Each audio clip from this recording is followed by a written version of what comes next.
Hello, I'm Lady Calamere, and I welcome you to my channel. I am doing my 174th video. It will be on the Dagda. Who is the Dagda?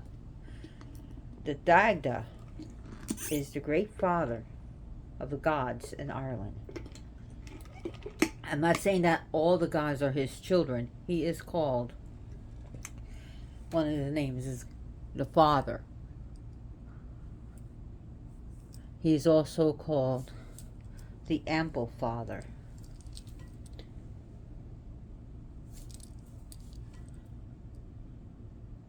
So he has such a rich mythology behind him and lots of information. There is also lots of some misinformation, and that was even deliberately given by the Christians, who does theorize that it was given, the misinformation was given by the Christians that penned this down.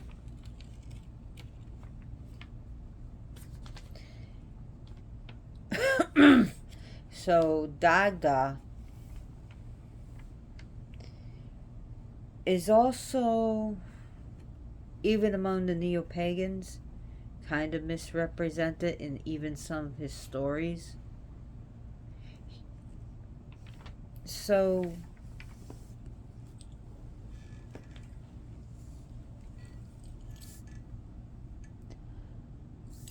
the Dagda is very important.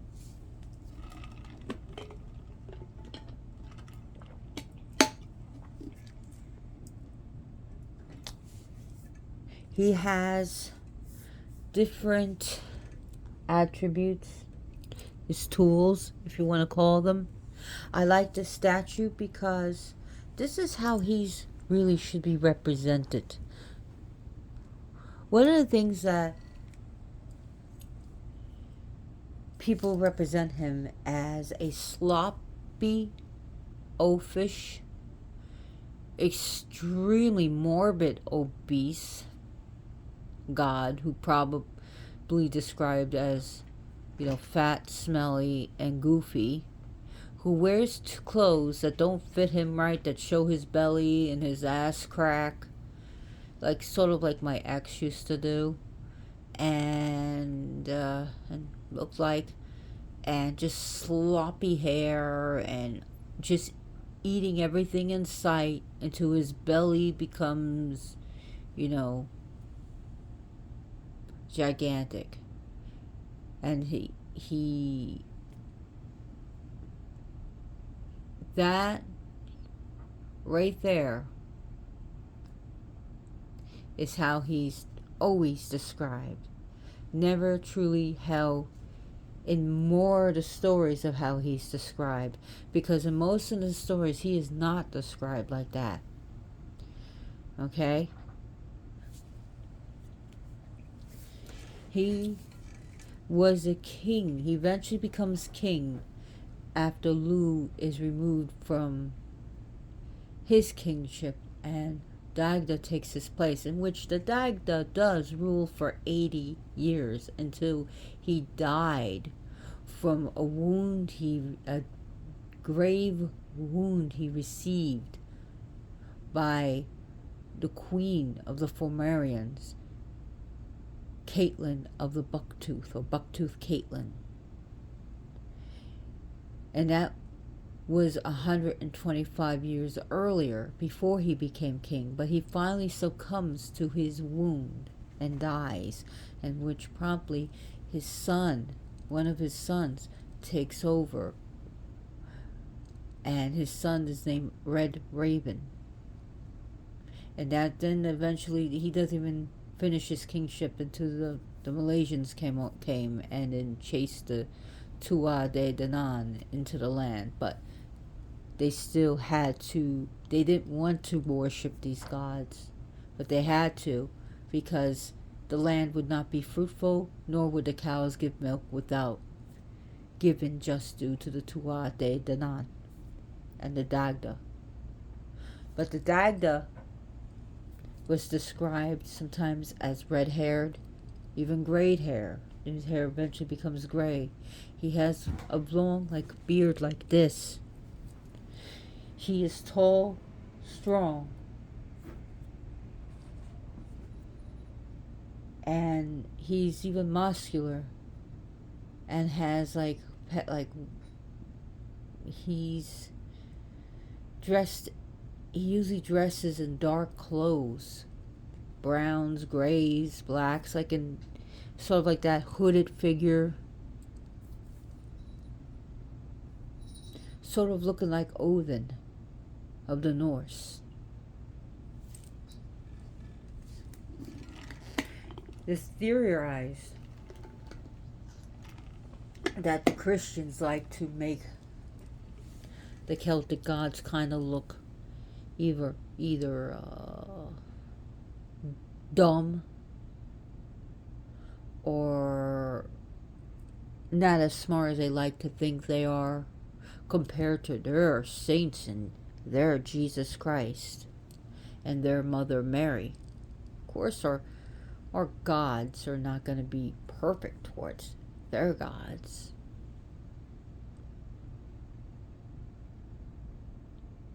So here we have Dagda, as he should be.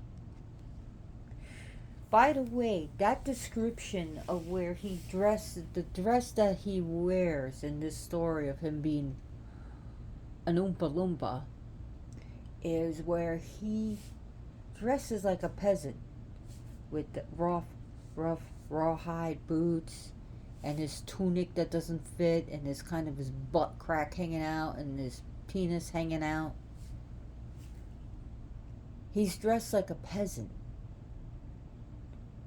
which shows that he not only is we can look at the symbols, not only is he becomes a great king, but he's also the god of the common people and the peasant people. He is sent by Lu to spy on the Fomerians and to basically see what's going on in the Fomerian camps, because the Tuatha and the Fomerians become adversaries. And of course there is the great war between them.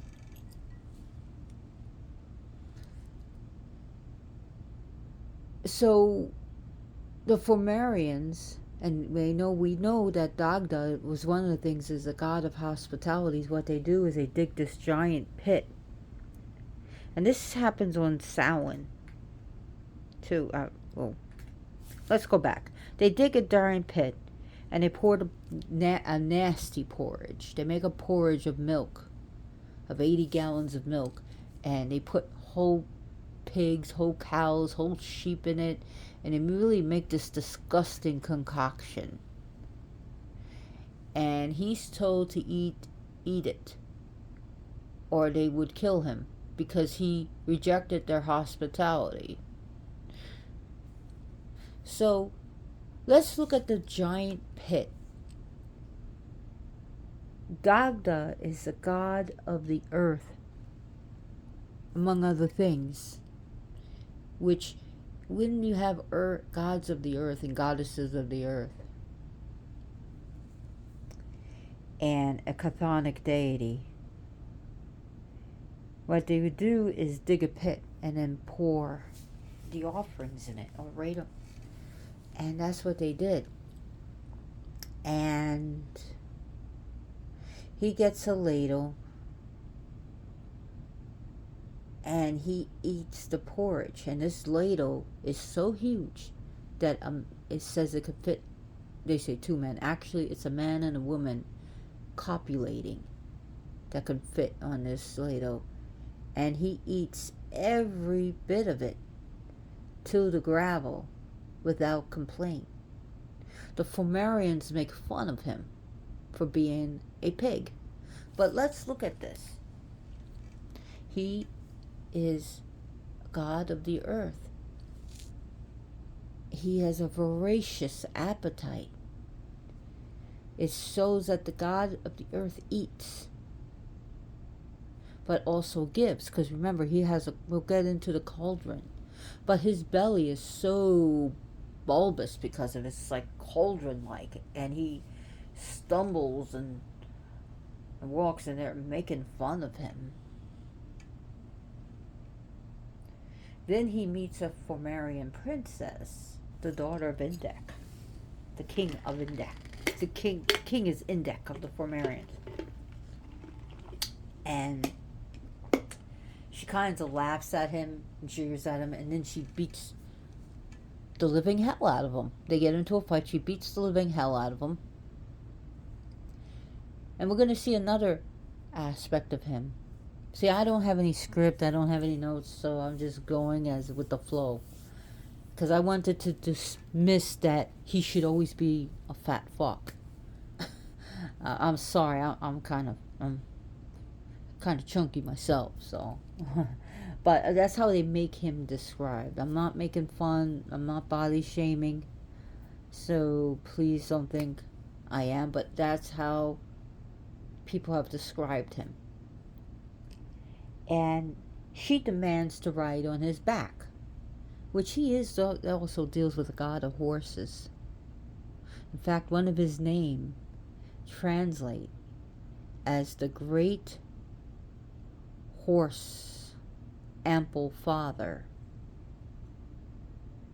or just the great horse.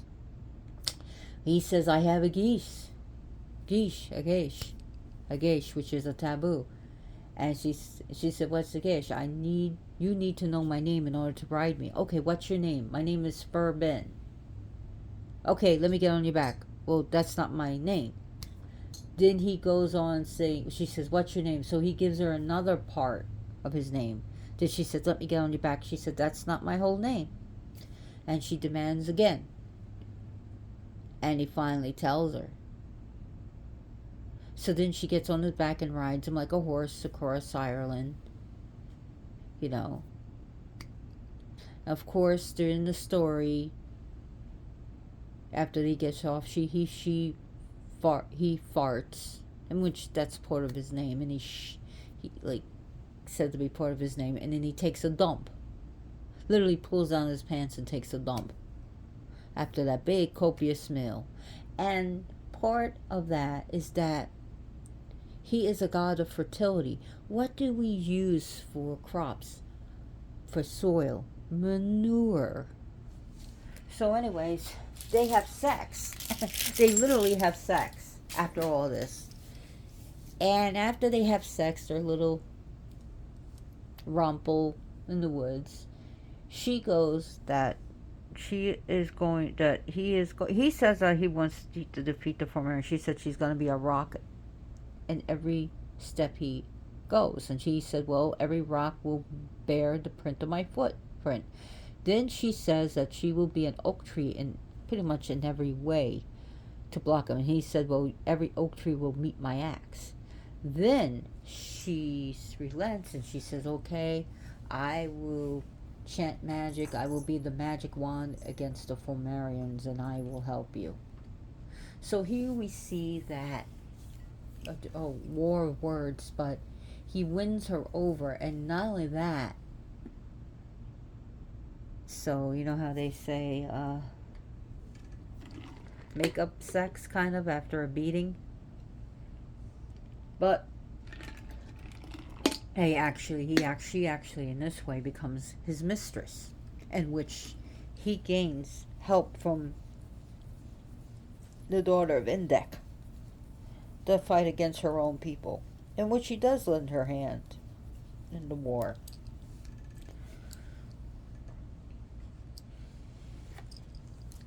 What is his full name? Right here. And it's actually a poem. Ferben. It's two meanings. One means horned man, man with horns, or man of the peaks, which we can think about the valleys and the mountains, the man of the peak. Barak Brogel. I'm trying to pronounce it as, and it may or may not have a father, and the father changes things. The father is like vowels. Rubin, Carbad, Kayak, Roleg, Bulik, Lever, Kere, Dibrig. I apologize for my pronunciation. Olather, Roy, Afghan, Emberthai, Richter, Tree, Carboid, Roth, Rimer, Riok, Scott, Orthe, Obai, and this is Old Gaelic.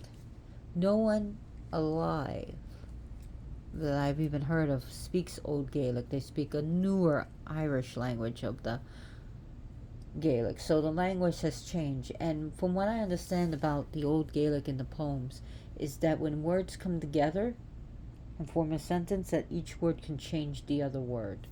But again, we see his word as a poem. His name is a poem. And he is a god who deals with music and poetry. Fur Ben is the horn god. He's the man of horns.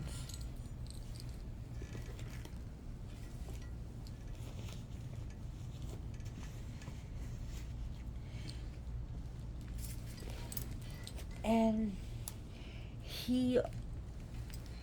I'm trying to remember everything about his name. But if you look at Brogale,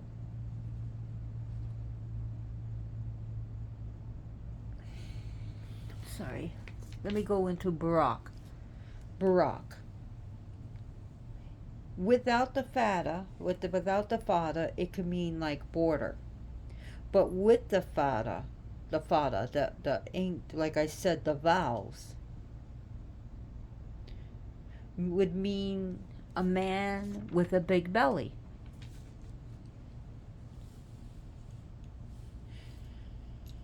So he's a man who has an appetite. If you look at Brogel,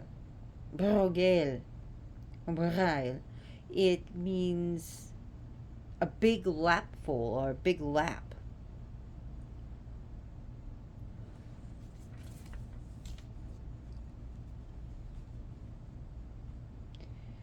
Now, another thing is that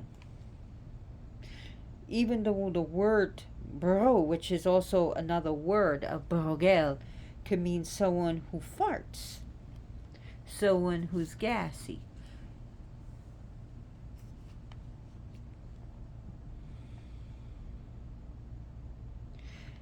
Cock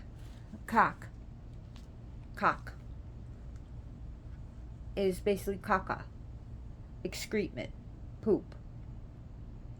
Roleg meant like a warrior, someone who fights.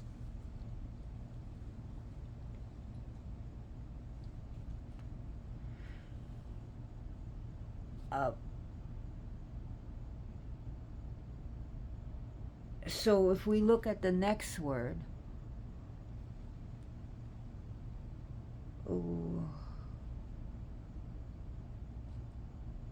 ulik, if I'm pronouncing it rhymes, again meaning the stomach.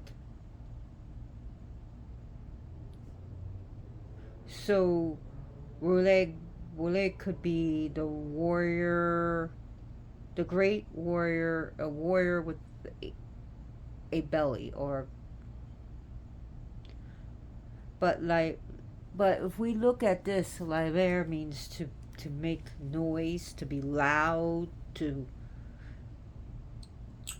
there's some disagreement with some of the words like kere, which we don't know. It could be meaning someone who fights, someone who strikes, someone who smashes. Olather, if we look at the Olather, which means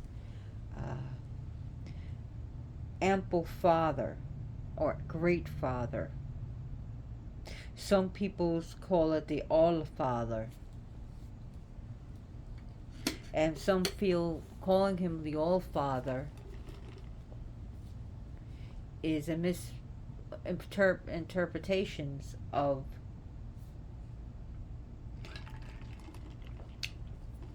his name. So we have other words which I'm not sure of. Both may be like silly, foolish, but also may mean sexual. And I really believe it's more sexual.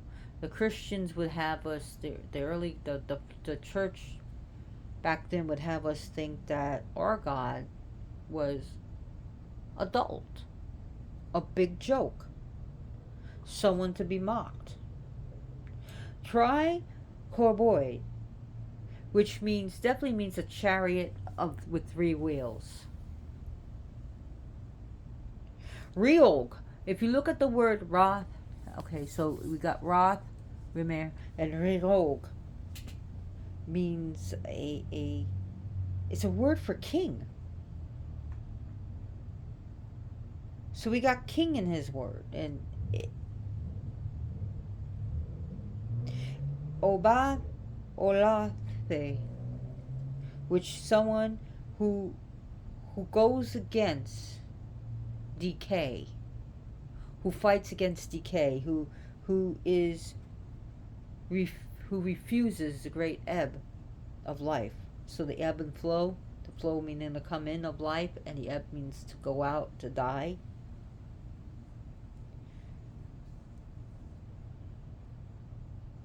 So again,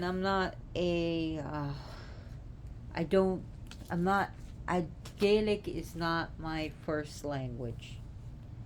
I do have Irish in my blood. No! Loki?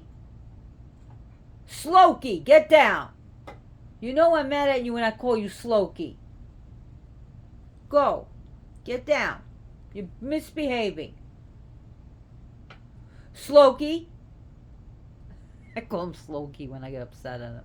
Slokey. No, Slokey. Get down. Do not break my statues. Go on. Loki? Loki Lawfreyson. Jesus Christ, look what he's doing. He's deliberately aiming at those statues. He's just not happy unless he breaks my shit. Come on. I'll be right back. Dagda even owns one of the 4 jewels, the treasures of Ireland. One of the 4 jewels is the Stone of Destiny. Well, actually, let's get to one he owns. He owns the Great Cauldron, which is one of the jewels. The other one is the Stone of Destiny, or also called the Stone of Fate. I'm not saying he owns that. He doesn't own that. There is also one, the jewels of the 4 jewels is the Spear of Destiny that Lulu has. And the Sword of Nuada. And the Sword of Nuada is when he pulls out the sword which none can escape. So he owns the cauldron. And this cauldron is a cauldron which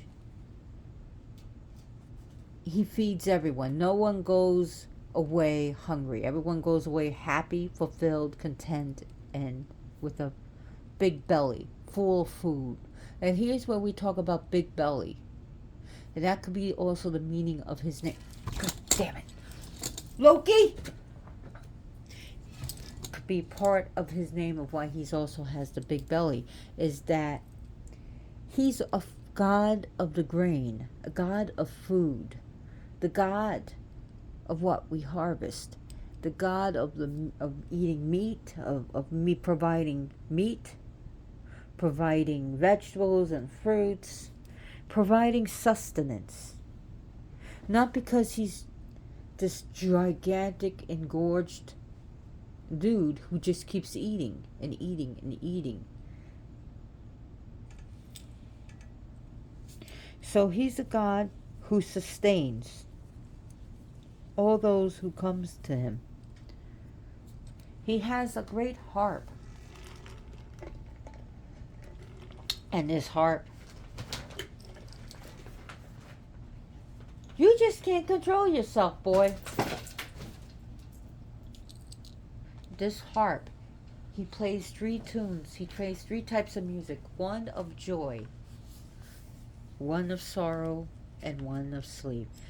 And his harp is pretty powerful. In fact, when his harp, towards the end of the second battle of Kath Morturid, when the Fomorians were retreating, they stole his harp. So, of course, several of the Tua Denan, which was Lu, Ogma, and of course Dagda, they follow them while they're retreating to recover his harp, which they had on the wall, like a war trophy. And he calls to it, and when he calls to his harp, it comes to him, and he says, "Come, Lord Dablaw, come, Kor Kath." I should have wrote this down. Come, Kor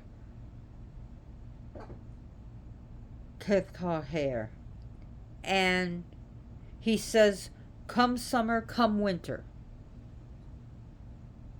Mouth of harps and bags and pipes."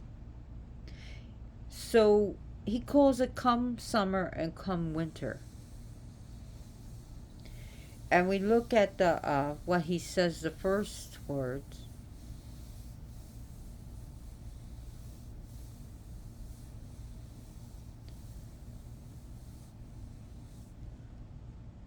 If we look at it, he's called, I believe it was,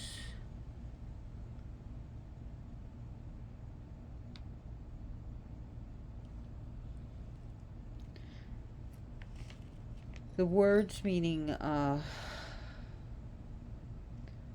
harp of the oak, I believe. And really, boy? Really, really, really, really, really, really, really. And the other meaning, the four-cornered, something of the, I should have wrote this down, and I'm just really, Joker and Loki, I've had enough today. Already.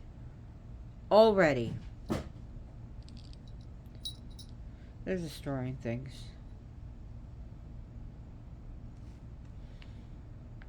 I forgot what I was talking about. Whatever. Oh well. I guess a strike for me. But if we look at the harp is also used when he plays it to change the season from summer to winter, to keep all within order. So when he calls the harp off the wall, it kills 9 Fomorians at one time. Once he calls it, in one fell swoop, it kills them. And then he plays a sorrowful songs, which he has them crying. Then he plays a song of joy, which has some of them just being joyful. Then he plays a song of sleep, in which they make their escape. He has a staff called a lore, which is huge. And as we see right here, it's also described sometimes as fork. Some people call it the club or staff. But I would say it's more of a staff than just a club. One end, this end, where it's fork and smooth, is for regeneration and that of life. And the other end is to bring death when he touches anyone, be it animal or human, will die. With this, that one staff, end of the staff is wild and chaotic and even destructive and death bringing, while the other life is calm, smooth, and that of order. Life and death in his hands. Does he own the staff? Oh, let's get to the story. When he went traveling, he traveled all the way. He had his son. Well, we have to go back in order how we get the staff. His son Kermit, he has many sons and daughters. Well, his son Kermit was killed by Lou because his son Kermit had sex with Lou's wife. Lou kills him, but Dagda does not take revenge. Kermit means honey mouth. He mummifies his son with frankincense and myrrh, and he wraps him up. And as a mourning, grieving father, because he loses several of his sons, but Kermit was also very hurtful to him. He traveled and traveled, and he traveled to the Far East, and he meets 3 men whose father has died, and they were fighting over their inheritance. 3 men and three treasures they had. One had a shirt that would heal and bring perfect health. One had a cloak that could cause shifting and shape changing, and one had a staff, the Lord. And Dagda came and see what was going on. They said they were fighting over the inheritance, and Dagda said, "Can I look at that staff?" And so they let him look at it, and he picks it up, and he instantly kills them, all 3 of them. He takes this staff because they told him what it can do. So he takes and he touches his son, and his son wakes up from the dead and regenerated. And his son and father and son once embrace. But the son looks at the 3 dead men and chastises and says, "What happened?" And Dagda told him, and his son chastises him. So the Dagda takes the staff, touches the 3 dead men, and he says, I would like to have the staff. And they said, "No, it's ours." And they said, "Well, how about this, as sureties for the staff? I will give you the sun, the moon, the sea, and the land. I will give you for these 4 gifts if you let me borrow this." So basically, wow, he gave them the sun, the moon, the earth, and the sea. Yeah. Dagda is a god of trickery. He's a god of being a play on words. So basically, he permanently borrows the staff. And he has the staff, AK Club, that says it takes 9 men to carry it, or it has to be pulled on a cart or a trolley, and which, when they pull this staff, it's able to dig into the earth and make trenches.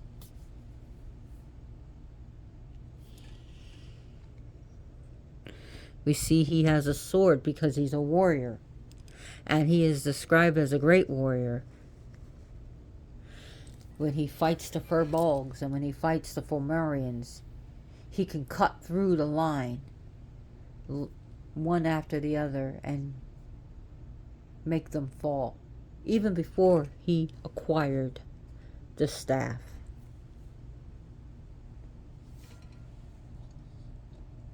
Dagda, important celebration for him is Samhain. And on Samhain, he meets the Morrigan. Every Samhain, it's a meeting place where they meet by this river, this huge Boyne River. And where they meet is called the bed of the married couple. Some people misinterpret the meaning that the Morrigan tempted Dagda and that he reciprocated and had sex with her. And they straddled the river. And that because he did not deny her, she gave him, advice on how to win the war against the Fomorians and how to beat them. Like to strip the land so that they have nothing.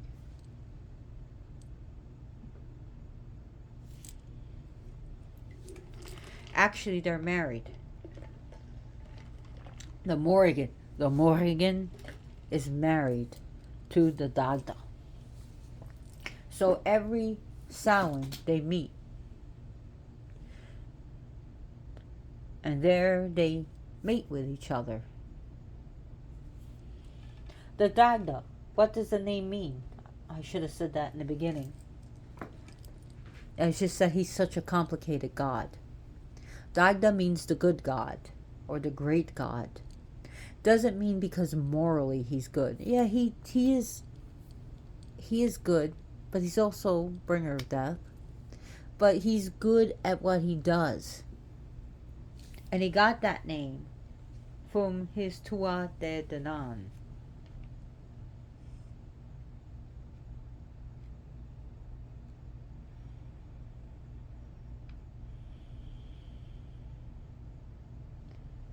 So when he was told when he's going to fight, each druid, and Dagda is also a god of, he is a great king of druids.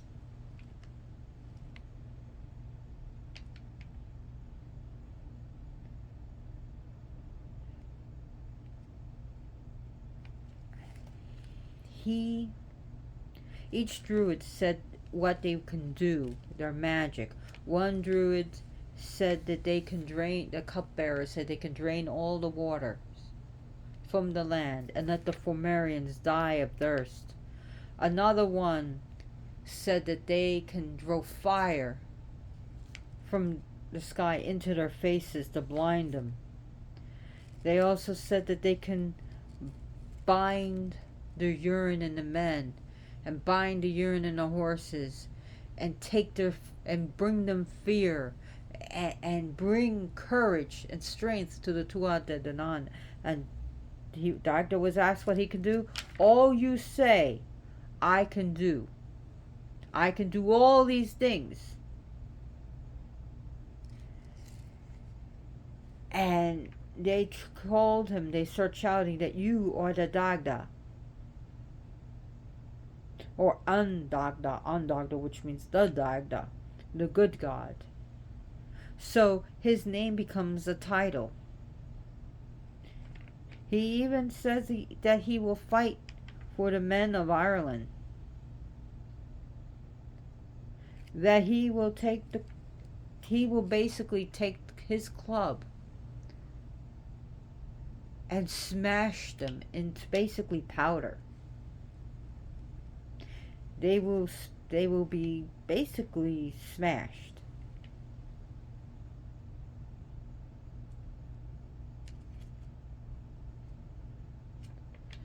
So the Dagda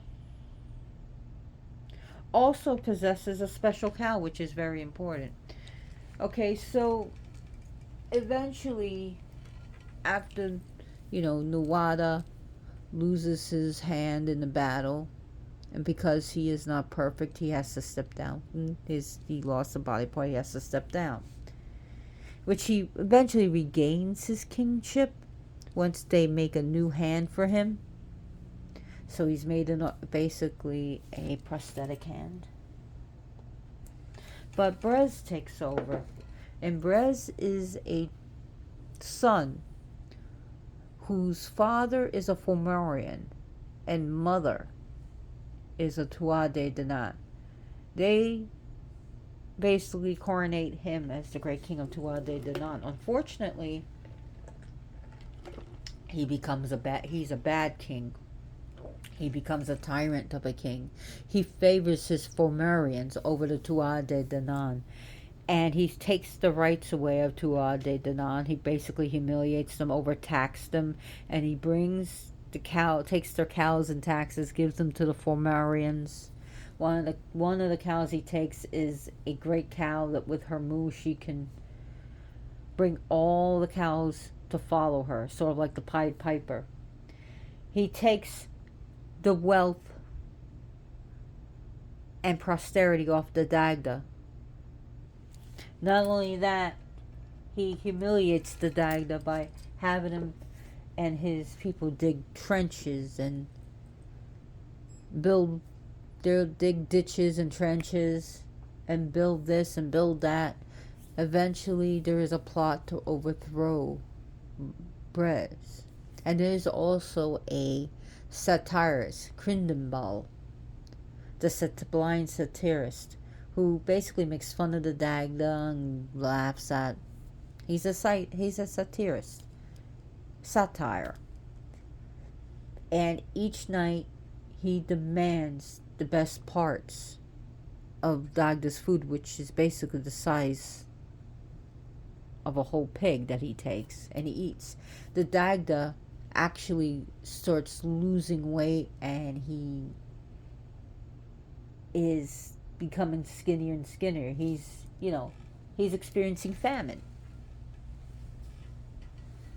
which also can also see about the earth, about how the earth with crops and everything, how it can have a blight and how the food can ebb and flow. The cows, as we see, we can see our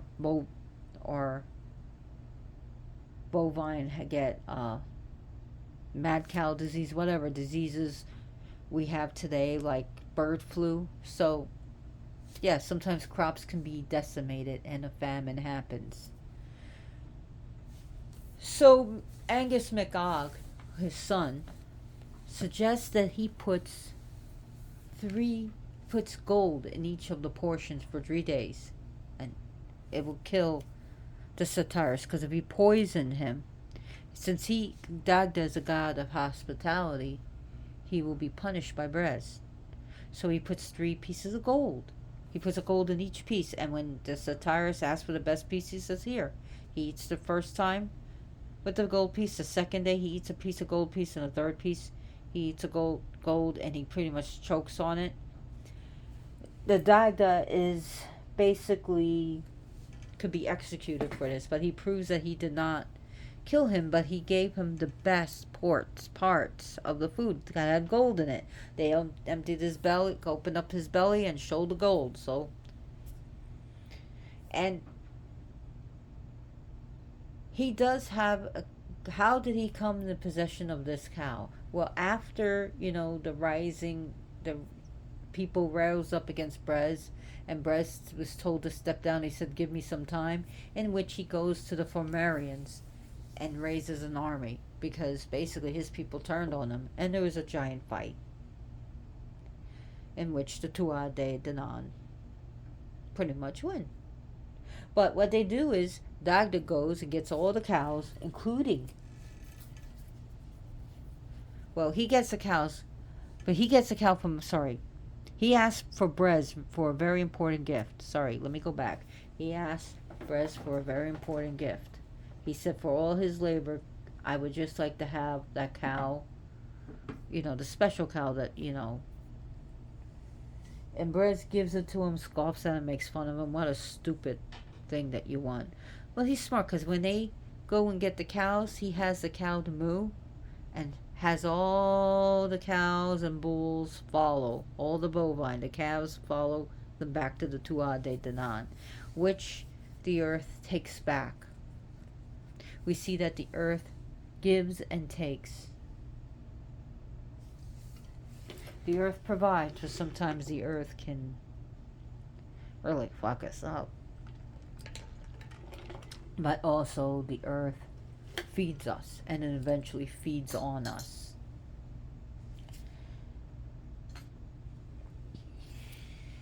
He is a god, let's get to it. He is a god of music, singing, magic, warcraft. He is a god of trickery, a god of play of words. He is the god of nature and the earth and the harvest and the grain. And one of the stories is called Dagon. Dagon, the Canaanite god, who is the god of grain. I'm not saying they're the same. Please do not say that. He's a god of wisdom, intelligence. He's a god of food. He's a god that sometimes is an object of mockery. And also, he's a god that's used and abused. And what happens to the earth? It gets used and abused. But he's a god of food and merriment. He's a god who gives life and death. But when paired with his wife, the Morrigan, and which when they come, they basically, she's his equal and he's her equal. But however, when they come together, it's like life and death coming together. Oh, Shadow's out. He's walking about, which is good. It is the god of, when we see sow, he's the god of sowing, and which she would represent the reaping of the harvest. He would represent the sowing of the harvest, she would represent the reaping.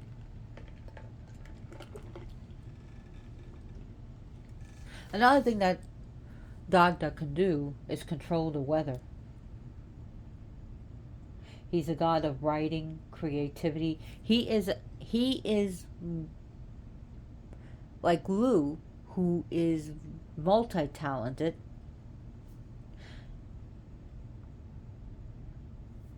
But he is also all-purpose. He is multi-talented. The Dagda is good at all things. That's why he got the name Dagda, meaning good at all things. He's he's like the handyman, the gardener, everything you want. He would be, if you were to build a house, he would build a home. He would be the interior decorator. He would be the gardener. He would be the handyman. He'd be the electrician. He would do the painter. He would even fix the small details. Not only that, he's known as a chef. He cooks. So yeah, he's a god of cooking, and he's a chef. He's not just a line cook. He's a chef. This god knows how to feed people, and he makes good food, and he does it all.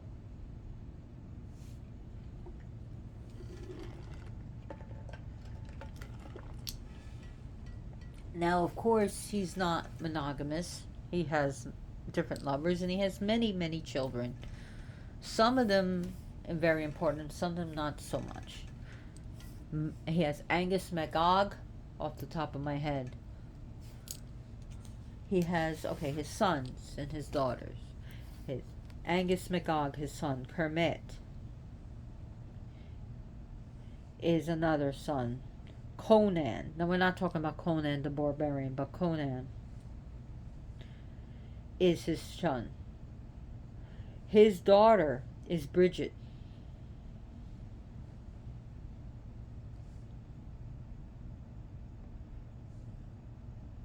He has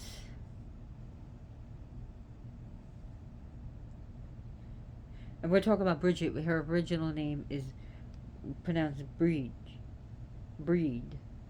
and then eventually becomes Bridget, which we know as Saint Bridget.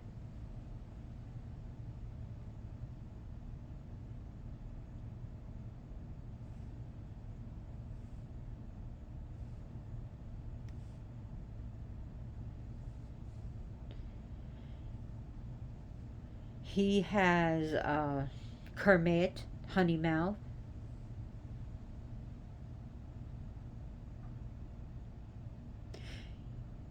He also has children, a boy named Eth, which deals with eye as well as fire. Bob Durg, which means red raven. Midir, Angus McOg, which is Angus the younger.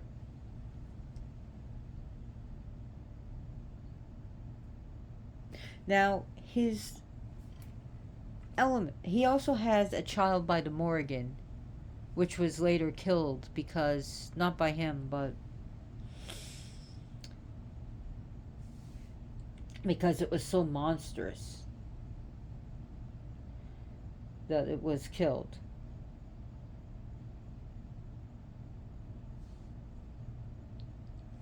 The Dagda element is fire.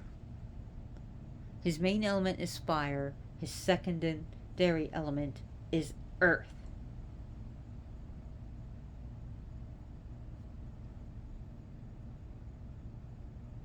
His abode is Bru Nam Buen, which Buen is also becomes a mistress. He has different mistresses, so many other children than what I mentioned. His parents,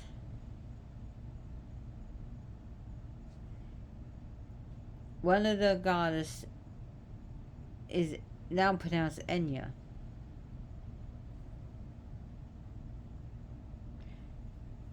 But it was also sometimes Danu, in some stories Danu, but others is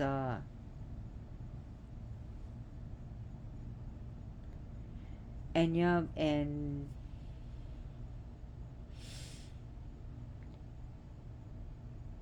her old Irish pronunciation, I believe, was Ithnu.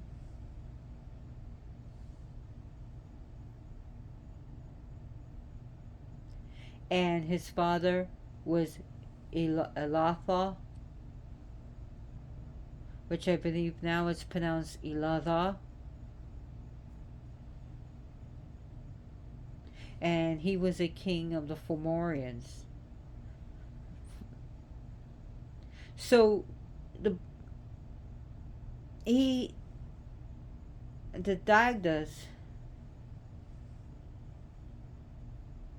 colors are very earthy colors.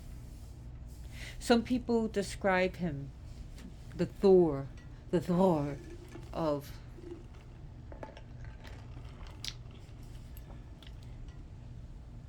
the Irish Thor, and others believe that he's more akin to Odin for all his aspects, for all the magic, for even the way he dresses. That he is an elusive. He sort of hides like with a hooded one. He has this cape with a hood. He walks with a staff. He has a long beard and his hair is gray. He's king. He becomes king, and he has great magic. But people call him with Thor because of the hammer. But and also because he could bring fire from the sky, lightning.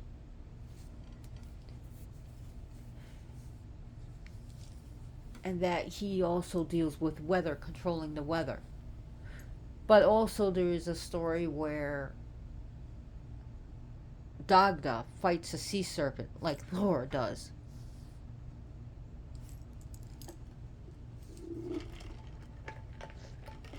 But instead of how Thor used Molinir, he uses magic and words to defeat this great sea serpent. So some of the stories are different. I'm not saying he's Thor. I'm not saying Dagda is Odin. But he would be more akin to Odin than he would be a Thor.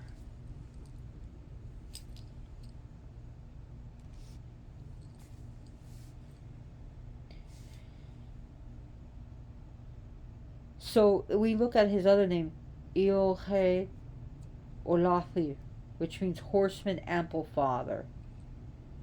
He's also called the Great Horse. He's called, like I said, Radrufesa.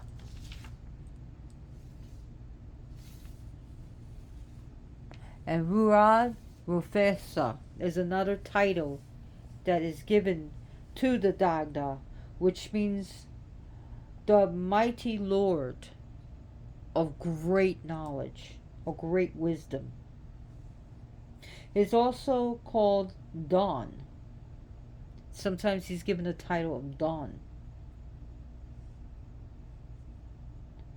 which means the dark one.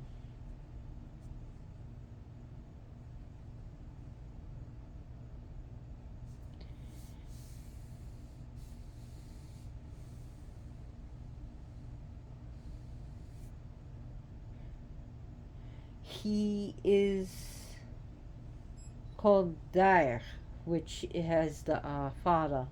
D-A with the father, I-R-E. Which is an old Irish name, the old Gaelic.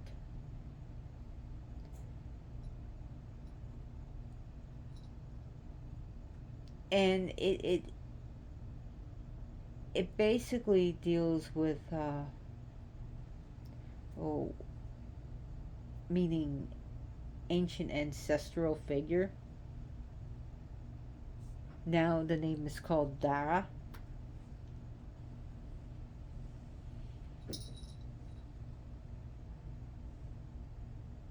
Which is anglicized, so more Christianized. He is a harvest figure. He deals with feeding, food. That's why he also the big bellied one. He's a god of fertility, a god of fertility of the plants, of harvest. I mean the fertility of food, fertility of animals, fertility for women to become pregnant. He is a sexual figure. He could also be a lusty god. He can also trick people and trick other gods, and he's good at that. He's also called oh he's also called the fertile one, as I described that, the fire Aed, A-E-D, which means the fire, one of fire, or fiery one.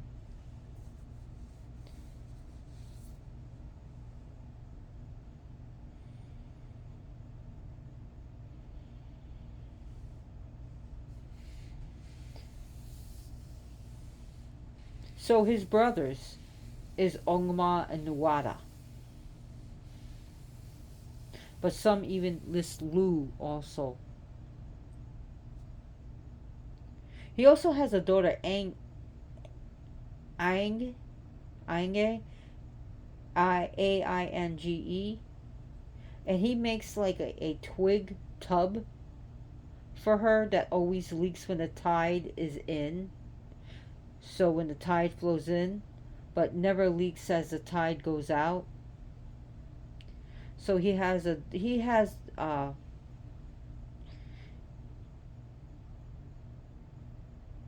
another consort of the Dagda is Elkmar.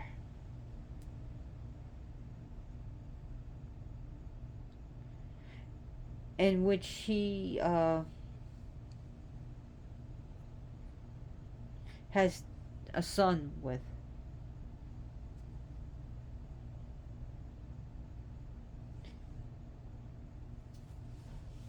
In modern times, we like to associate gods with different things. So, if this is more of personal gnosis, that people associate him with hazel as well as oak. But people say he really goes well with those two things, especially oak.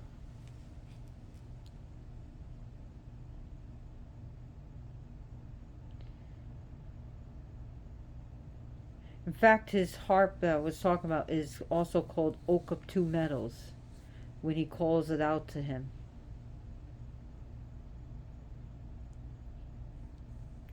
So his harp even deals with the oak.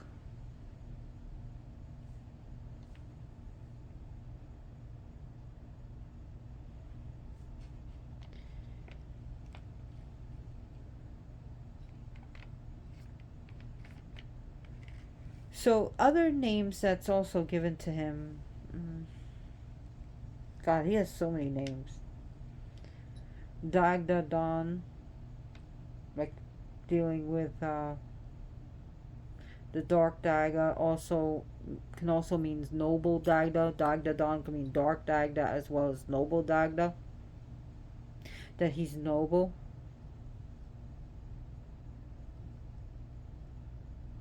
So he has a lot. He's called Dagda Moore.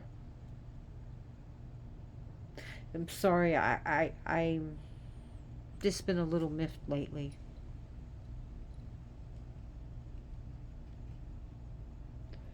So things that he likes to eat. Okay, things if you wanted to feed the Dagda: fruits, vegetables, grains, milk, creams, porridge. Can't go wrong with chocolate. He loves food. So you could think of making breads, honey breads, honey cakes, cupcakes, muffins. It could be dried fruits, fresh fruits, wine, mead, honey, honeycombs, cereal, cream, whipped cream. People, like I said, his sacred day is Samhain as well as Beltane. He is a god who switches the seasons. Okay, so there was big. Some people pour. Just let me get back to the offerings. I'm so sorry, my mind is jumbled today. A lot of things are happening. My friggin' Alexa, my studio, Echo Studio, friggin' broke, and it's not even a year, and I have to call up Amazon tonight. So I'm just really miffed about that because that thing is expensive. So he deals. So you could pour the food out onto the ground for him, or you can leave it on a plate, or you know, some people to this day will dig a little pit and pour the food in, like a porridge, especially on Samhain, which is his day, Beltane and Samhain in ancient Ireland. You only had two seasons. You had winter and summer. The beginning, Samhain was the third and final harvest.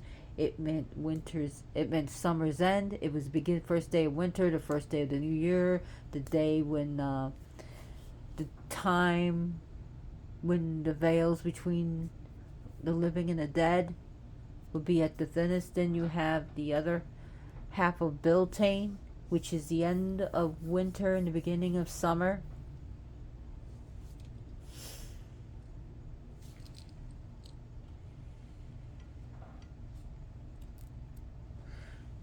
Also, you can't go wrong with Irish whiskey or any type of whiskey.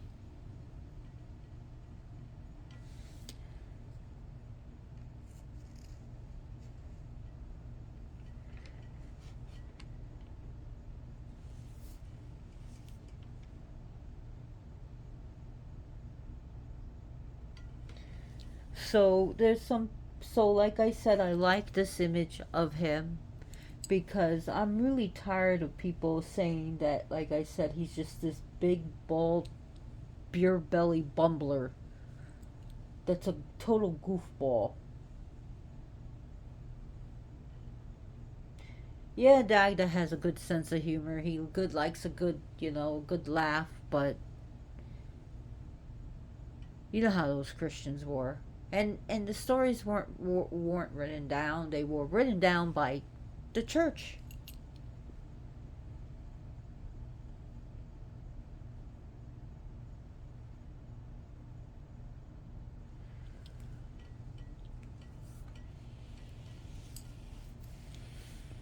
The Dagda later on becomes like a god of the sun. As people are like, oh, he's the god of the sun. Oh, that's Lu too because of his name. They call him, his face is shone like the sun. That was a play on words to say he was handsome. Sort of like when you call someone drop dead gorgeous, doesn't mean that if you look at them you're gonna drop dead. Or cool, that's cool as hell. Or you really know your shit.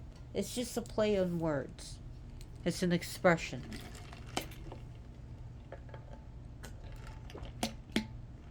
And by the way, after Dagda, son is killed by Lu, later on, because Lu only reigns for about 40 years, into his sons, one of the sons takes revenge on Lu. Or he's removed, and his son, one of his, like I said, his son takes the throne.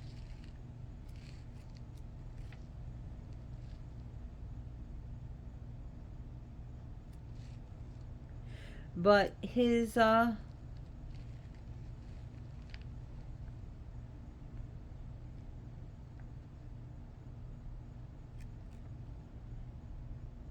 reign was the longest from written down of the Tua de Danann.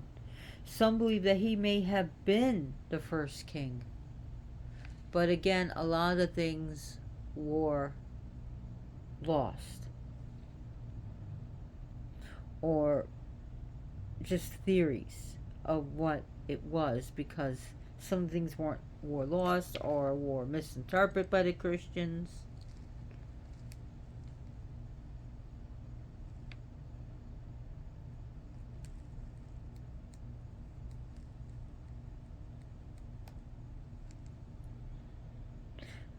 His sons, some of them are killed because they basically go for women that are unavailable or that they can't have.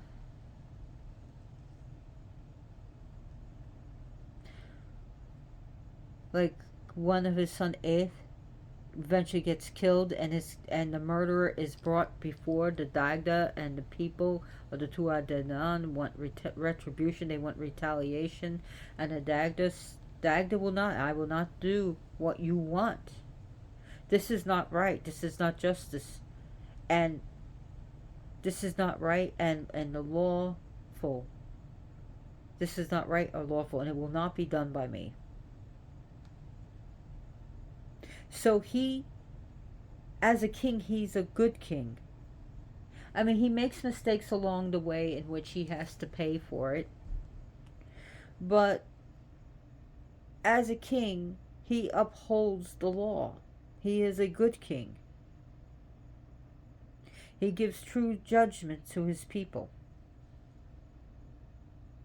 A bad king does not uphold the truth and law, like Brez was a horrible king, where Dagda is the opposite.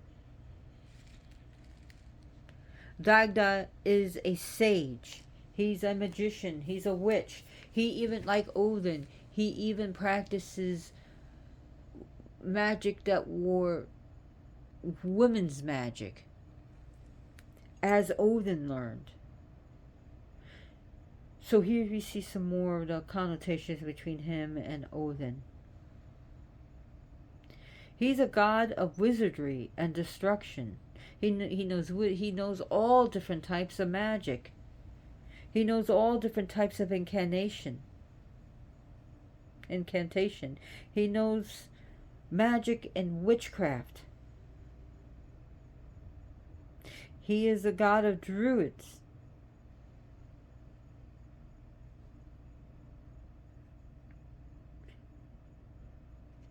And he was a druid himself.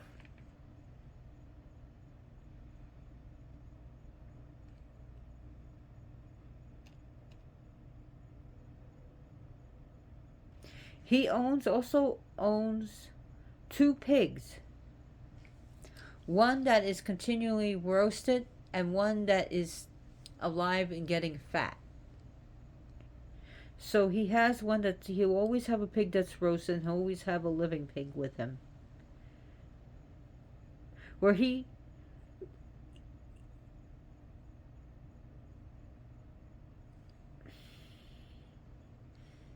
So sometimes he will fight with words, sometimes he will fight physically, or sometimes he will compromise.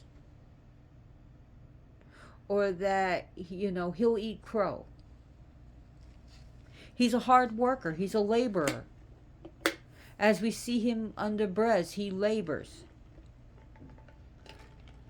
He cooks for everyone. He knows what he even dresses in one of the stories as a peasant, so he's becomes not only noble and royal, but he's also one of the people, of the common man, as well as the poor. He knows what it's like to have a full belly, and he knows what it's like to go hungry. He knows what it's like to have things taken from him, to be stolen from, and then to be regained. He is a God that has seen the worst. His children die. Some of his children die. He also, seen as a mourning, grieving father when he's carrying his son across the world, his son Kermit across the world, trying to find a way to revive him.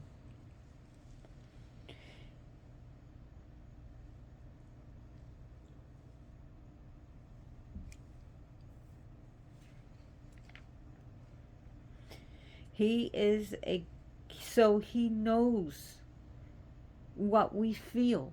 He's experienced poverty, and he experienced wealth.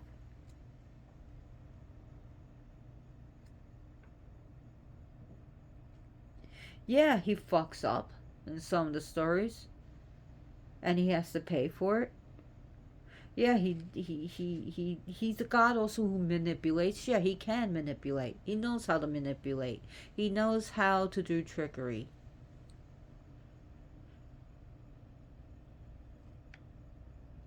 But he's also very giving. He's a generous god. He's a very hospitable god. And if I was to say this, if you were nervous about talking to the gods and goddesses, I would say Dagda is pretty approachable.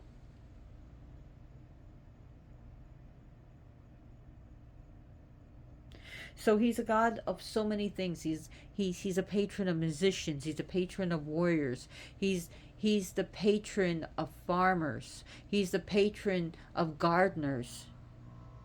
He's the patron of magicians. He's a patron of shamans and witches and wizards and druidry.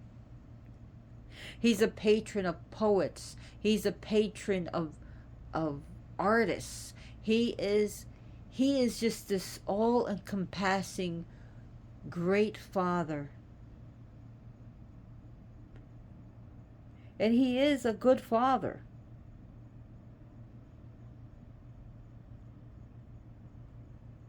He is the horse lord, the ample father, the red god of great knowledge.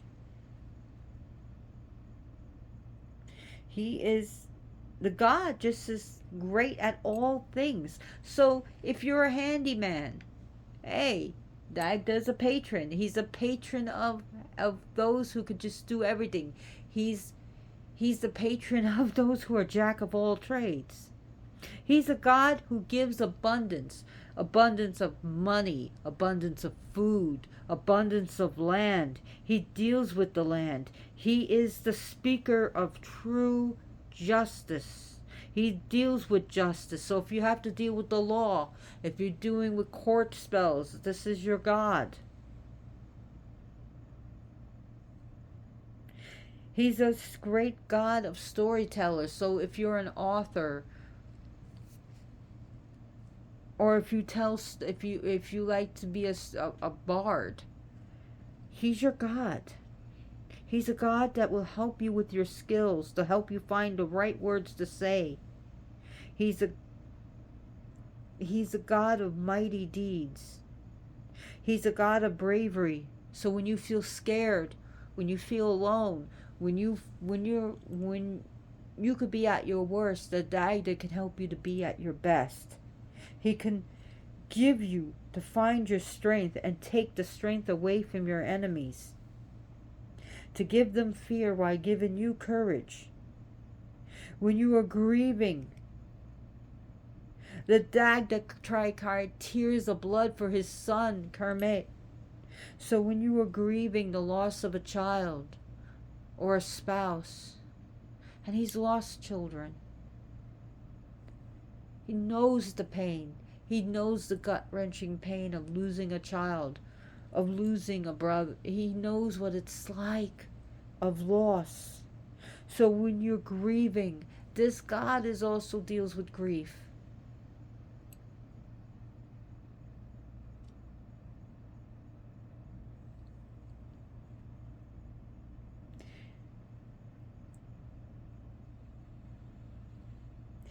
Dagda is a god of civilization, of building society and maintaining society. He connects us together in a community. He connects us together in a community, whether physical or virtual. A virtual community. Just think of that. He's a god who deals with communications. Communications of people gathering together in a circle, doing magic, or maybe just gathering together as a social club. Just think of that. But also he could be, back then we had like the phone calls where we'd all, gather together and got, to have a community of talking over the phone. Now we have like Facebook and everything. So he deals with that. All that of communications.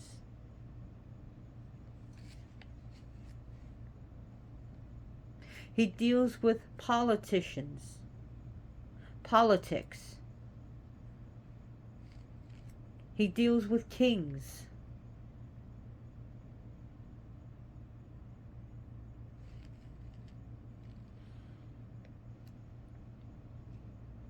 So he deals with the media. He deals with all of that. So he can help you find that job. He can help you with that interview. All of that is within him.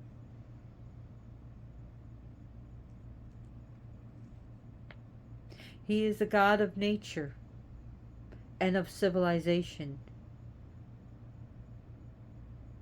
He's the God of the trees, dealing with the trees in the forest, as well as he deals with the concrete jungle and of building it. He's a visionary. He's a god of fortune telling, of divination and psychic power, so he can really help you with that. So when you're casting the runes, or you're doing tarot or reading oracle cards, he deals with, well, the rune, well, he deals with all these oracles, of interpreting oracles.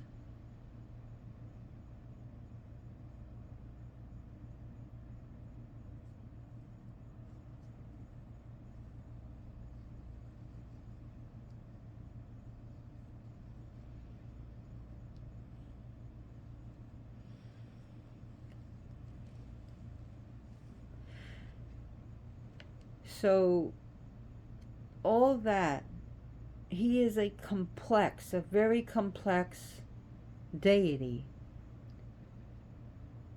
And I feel I could talk about him for hours and still feel I haven't talked enough about him, as I haven't explained enough about him. The Dagda, as we see, also acting directly to shape the earth. With when his club, his lure is dragged across the earth, where he can build forts, where he can build ditches and dig trenches. There he is, changing the earth.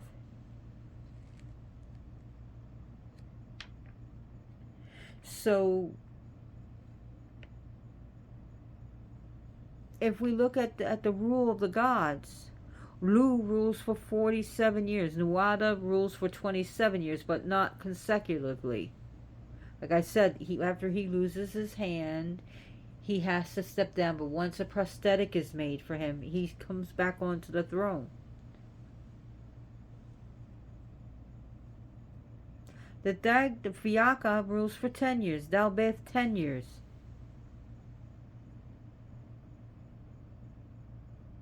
Even the Dagda's grandsons, Meket, McGreen, and McCall ruled together.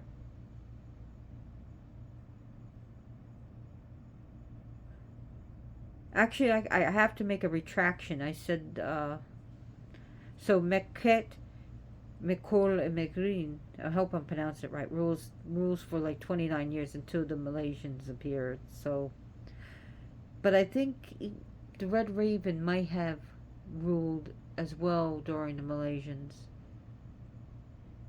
Sorry, I don't know everything, but this I know, Dagda rules 80 years, more than any of them, more than any of the gods. He has the longest, most effective, and continuous rule. He was considered to have been one of the best kings and most effective kings and the just kings.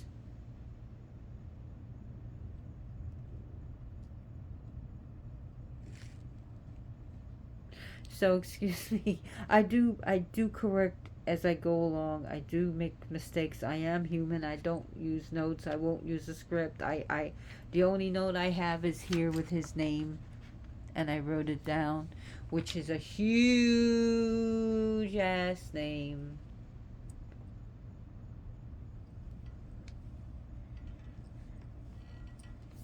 Ah, I don't know if you keep hearing my knees pop.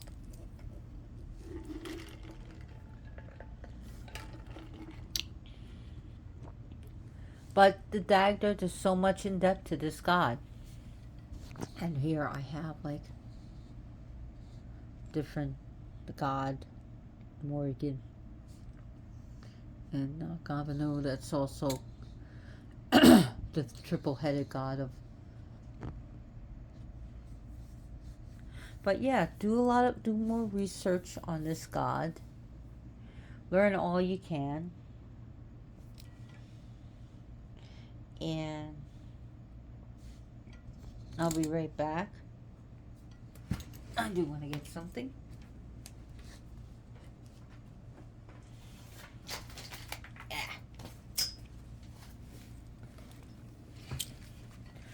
This is a good book, The Dagda, Meeting the God of Ireland by Morgan Daimler. Morgan Daimler, sorry. So by Pagan Portals.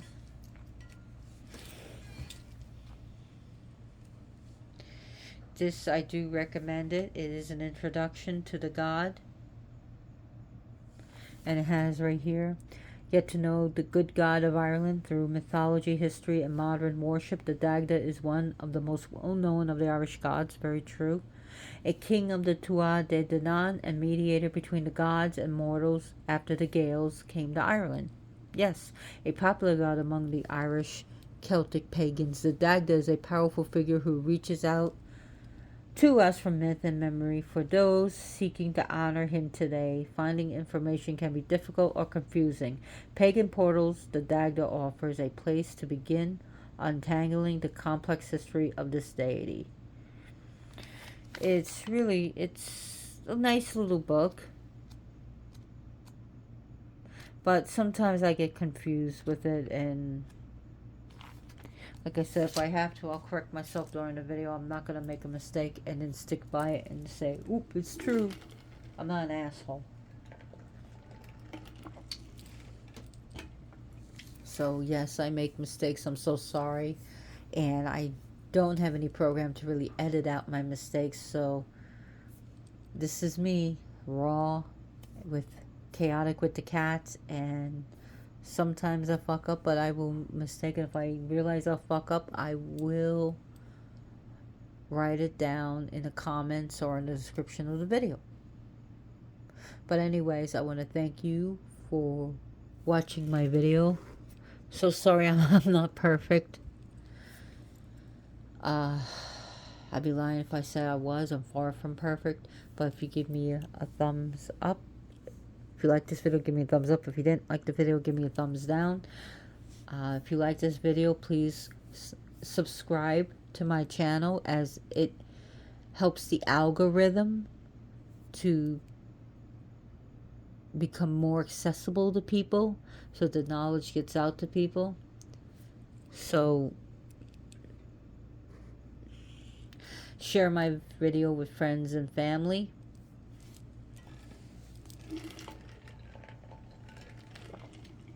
If you like to make a donation, donate to PetSmart or Petco or Pet Supermarket charities that help animals. I don't have a Patreon account, and right now I have no desire, but if you do want to pay me, that's fine. Pay me by doing spells for protection for me. Do spells for me for prosperity. Do spells for my cat, elderly cat Shadow, that he lives and continues to be healthy. Because right now he's kind of me. Sorry, I might have to take him to the vet. Sometimes he feels poopy, and the next day he feels better. And yeah, protect me from all negativity or spells, and do road opener spells for good things to happen to me. That's payment enough. If you work with the Dagda, I'd like to know what he's done for you. Hit me up on the comments. And like I said, I was a little bit confused with the. I know Red Raven also became a king. I think he may have been the last king, honestly, of the Tuatha Danann, to be honest. But again,